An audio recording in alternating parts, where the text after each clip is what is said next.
नाही तर आपला बाप आहे गावामध्ये सूर्य उगवण्याच्या अगोदर शेतात जातो, गावामध्ये सूर्य मावळल्याच्या नंतर घरी येतो का? तर आपला बाप स्थानिक ठिकाणी कुठं बोलला तर बाजूचे भांडगुळ डायलॉग आणतात की काका गप बसा, तुम्हाला काही कळत नाही. भाऊकीतले लोक तुझ्या सोयरिकेसाठी बेजार होतात, तुला रिश्ता आणण्यासाठी बेजार होतात. तू एकच काम आहे, तुझा निकाल लागला पाहिजे. तुझा निकाल लागल्यावर भाऊकीतले लोक तुझा फोटो जमा करतात, भाऊकीतले लोक पडियापैकी वर्दीवर तुझा फोटो तयार करतात, भाऊकीतले लोक तुझ्या बापाचा फोटो घेतात, जिथं गर्दा असतो का तिथं बॅनर टाकतात.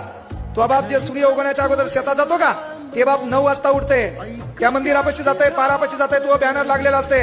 जे गावातले लोक तुझ्या बापाला म्हणत होते काका गप बसा, तीच लोक तुझ्या बापाला इथं बसा म्हणतात. तो बाप तिथं बसतो, बसता बसता मिशीवर ताव देतो, तुझ्या फोटोकडे पाहून गावातल्या लोकांना सांगतो नाद केला, पण आपल्या पोरीन वया नाही जाऊ दिला.